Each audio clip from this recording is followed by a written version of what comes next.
আজকের এই আলোচনা সভায় যারা বক্তব্য রেখেছেন সংগঠনের প্রতিনিধিরা, বিশেষ করে এখনো আছেন জামায়াত ইসলামের মজলিসে শুরার সদস্য এবং ছাত্র শিবিরের সাবেক সভাপতি ইয়াসিন আরাফাত ভাই, সোশ্যাল অ্যাক্টিভিস্ট, লেখক, রাজনৈতিক বিশ্লেষক ডক্টর ফয়জুল্লাহ ভাই, সে নিজে একজন প্রবাসী এবং প্রবাসী অধিকার পরিষদের আজকের এই প্রোগ্রাম উপস্থাপনা করছেন, মানব পাচার প্রতিরোধ ও পুনর্বাসন বিষয়ক সম্পাদক শিহাবুদ্দিন শিহাব, যিনি নিজেই মানব পাচারের বা প্রতারণার শিকার হয়েছিলেন, সঞ্চালনায় সহযোগিতা করছেন আইয়ুব আল আনসারী এবং ইমরান, এবং বিভিন্ন দেশের প্রবাসী নেতৃবৃন্দ। এখানে আমার বাম পাশে মোকাম্মেল, জুয়েল ওমানের আমাদের বসে আছে, সৌদির ইলিয়াস ভাই, লিবিয়ায় ছিল অনেকদিন আমাদের হাওলাদার ভাই, হাওলাদার আব্দুল সুবহান সহ অনেক নেতৃবৃন্দ। আপনাদের সকলকে ধন্যবাদ এবং কৃতজ্ঞতা এই কারণে যে আজকে কিছুটা আইয়ুব আল আনসারী শেষ দিকে বলেছে এবং ফয়জুল্লাহ ভাইও বলেছে যে গণ অভ্যুত্থান কিংবা আন্দোলনের অনেকে মাস্টারমাইন্ড, মূল পরিকল্পনাকারী, লিডার, অনেক কিছু। তবে আমি মনে করি যে এই পরিবর্তনটা এটা একটা সম্মিলিত প্রচেষ্টা এবং সংগ্রামের ফল। তো সেই সম্মিলিত সংগ্রামে এই অল্প দিনে সংগঠন প্রবাসী অধিকার পরিষদের একটা বড় ভূমিকা ছিল, আছে। কারণ হচ্ছে এগুলো একেবারেই ব্যক্তিগত ডিসকাশন, অনেক ক্ষেত্রে পাবলিকলি বলা শোভনীয় নয়। তারপর আবার ইতিহাসের কারণে কিছু কথা বলতে হয়। কারণ আমরা দেখেছি আওয়ামী লীগের আমলে আওয়ামী লীগ যেমন মুক্তিযুদ্ধের একটা এককেন্দ্রিক ইতিহাস নির্মাণ করার চেষ্টা করেছে, আবার এখনো অনেকেই আন্দোলনের ইতিহাসকে বিকৃত করে, প্রচার করে নিজেদের একটা আত্মকেন্দ্রিক ইতিহাস কিংবা ন্যারেটিভ দাঁড় করানোর চেষ্টা করছে। যেমন গতকালকে কুমিল্লায় গিয়ে আমি দেখেছি, কুমিল্লায় আন্দোলনের লিডার তরুণ নেতাদের ছবি দেওয়া হয়েছে 5 জনের, সেখানে নাজমুলের ছবিটা নাই। কারণ নাজমুল ছাত্র অধিকার পরিষদের সাধারণ সম্পাদক। অথচ আমি চ্যালেঞ্জ করে বলতে পারি, যদি নাম্বার র্যাঙ্কিং করা হয়, নাম্বার দেওয়া হয় যে আন্দোলন সংগ্রাম বিভিন্ন প্রেক্ষাপটের মূল্যায়ন, প্রথম 10 জনের তালিকা করলে নাজমুল প্রথম 5 জনের একজনে থাকে। নাজমুল শুধুমাত্র জুলাইয়ের 5-7 দিনের 10-15 দিনের আন্দোলনের মিডিয়া কাভারেজের নেতা না। নাজমুল 2018 সালের কোটা সংস্কার আন্দোলনের 7 কলেজের সমন্বয়ক থেকে ধারাবাহিক আন্দোলন সংগ্রাম, ডাকসু, মোদি বিরোধী আন্দোলন, একাধিকবার জেল খেটেছেন এবং শেষ পর্যন্ত এই জুলাইয়ে যখন আমি অনেকের প্রতি আস্থা রাখতে পারছিলাম না, তাদের ইমান নড়বড়ে দেখতে পাচ্ছিলাম, টেলিফোনে কথা বলে, পত্রপত্রিকার সাক্ষাৎকার আপনারা দেখেছেন, অনেকে মিনমিন করে বলেছে এতগুলো মানুষ মরেছে, সহিংসতা হয়েছে, এই মেট্রো রেলে আগুন ধরেছে, বিটিভিতে, এগুলোর দায় ভাই আমরা নিব না, আমাদের তো এক দফা উদ্দেশ্য ছিল না, আমাদের কোটা সংস্কার। যখন বললাম যে 18 তারিখ যে ভাই দেখো যে প্রায় 1.5 শতাধিক মানুষ হত্যাকাণ্ডের শিকার হয়েছে, প্রকাশ্যে গুলি চলছে, স্নাইপার রাইফেল দিয়ে টার্গেট কিলিং হচ্ছে, এই পরিস্থিতি যদি এক দফা ঘোষণা না দাও তাহলে কিন্তু তোমরা মাঠে মারা যাবে, আর রাজনৈতিক কোনো শক্তি আন্দোলনে থাকবে না। কারণ রাজনৈতিক দলগুলোকে আমরা 17 তারিখ থেকে কানেক্ট করেছি, যেই কারণে 17 তারিখ ছিল গায়েবানা জানাজা, 19 তারিখ ছিল গণমিছিল, এবং 19 তারিখ যখন ইন্টারনেট সহ সবকিছু শাটডাউন হয়, রিস্ক নিয়ে, ঝুঁকি নিয়ে ডাইরেক্ট মোবাইলে সবাইকে মেসেজ দিয়েছি যে যার যা কিছু আছে তাই নিয়ে আগামীকালকে থেকে রাজপথে থাকতে হবে, এই কারফিউ ভেঙে ফেলতে হবে।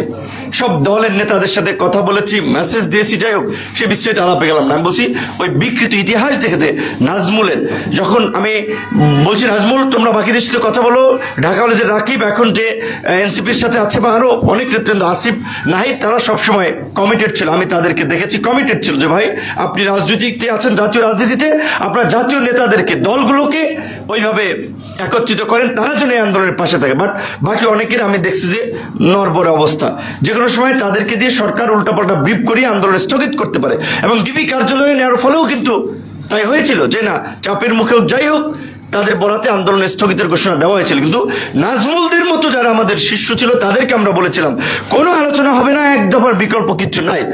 এবং এই আন্দোলনে অনেকে ভেবেছিল সে মারা গিয়েছে, তার চিকিৎসা দিয়েছে ফরহাদ আলিম ডোনার ভাই বিএনপির, তারপর ডাক্তার রফিক ভাই আলহাজ ঢাকা কলেজের ছাত্র, ব্যাকবোন ভেঙে গেছে।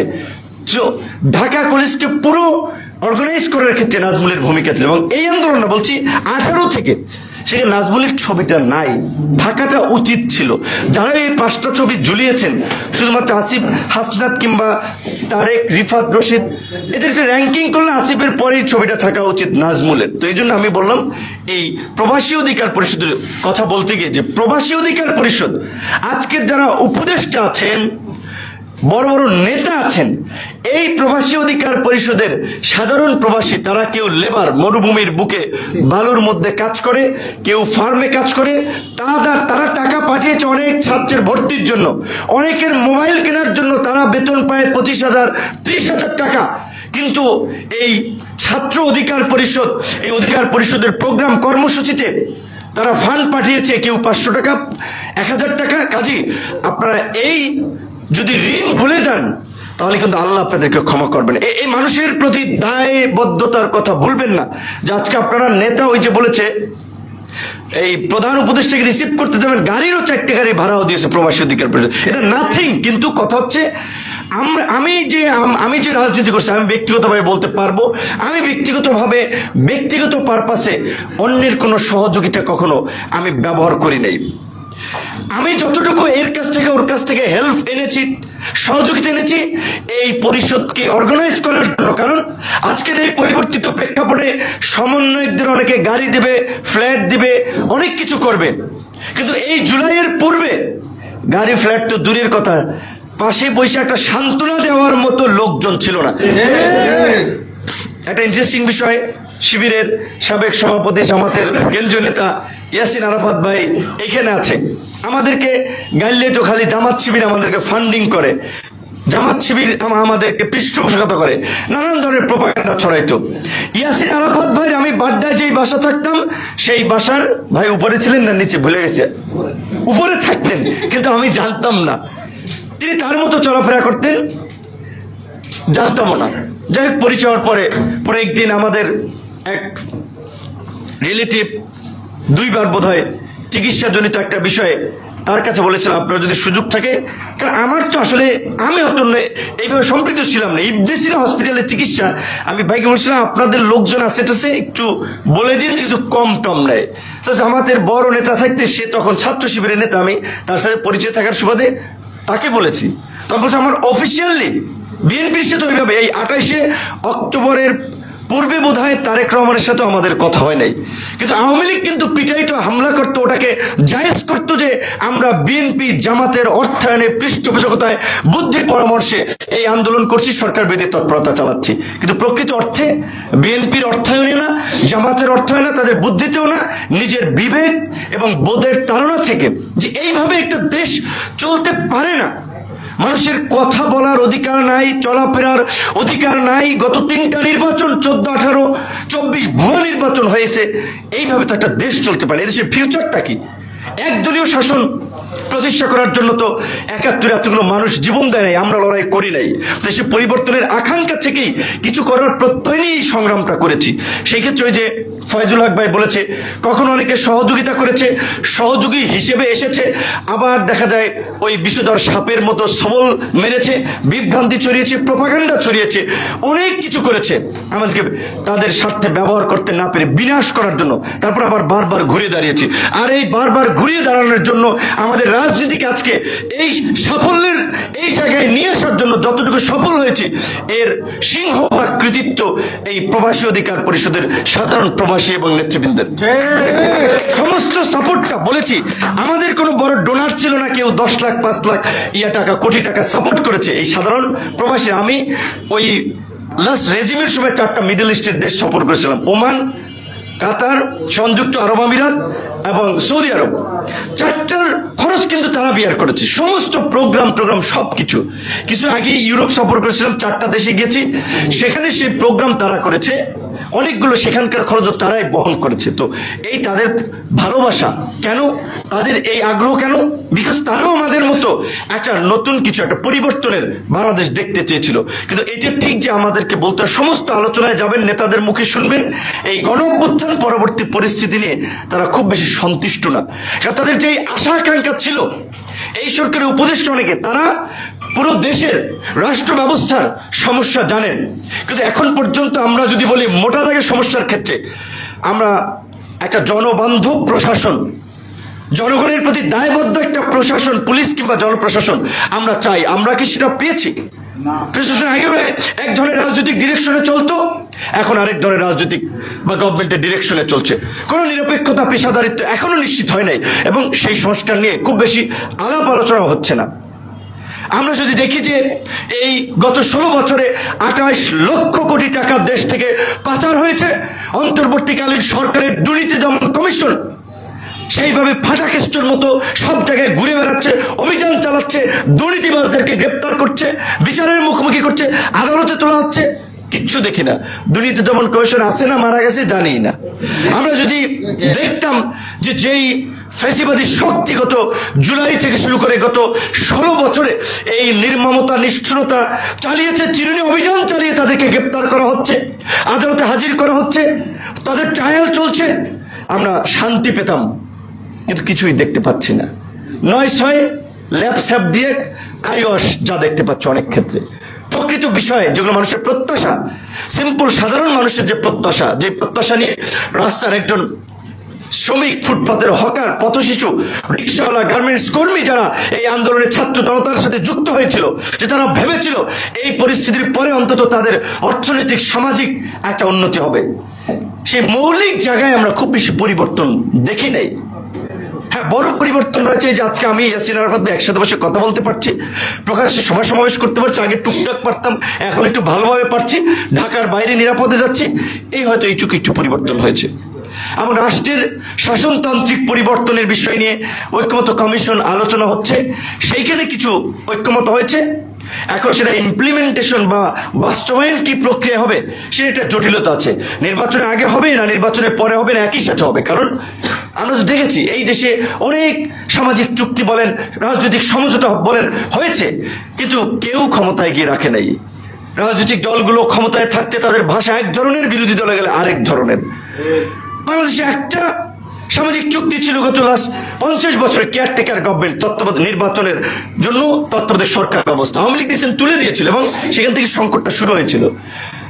আজকে প্রবাসী অধিকার পরিষদের আমি পুরানো নিউজ ঘাটতে গিয়ে পেলাম যে এখানে সম্ভবত ঢাকা প্রকাশে আছে প্রবাসী অধিকার পরিষদের 10 দফার দাবির বিষয়। হ্যাঁ, ঢাকা প্রকাশে 19 ফেব্রুয়ারি 2022 সাল।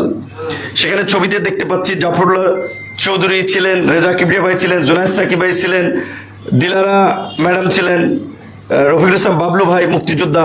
সেখানে 10 দফা দাবির মধ্যে তাদের ছিল প্রবাসে মারা যাওয়া সব বাংলাদেশি নাগরিকদের মরদেহ রাষ্ট্রীয় খরচে আনতে হবে। এইটা বোধহয় হচ্ছে এখন অনেকখানি, কম শুরু হয়েছে, আশা করি বাকিও হবে।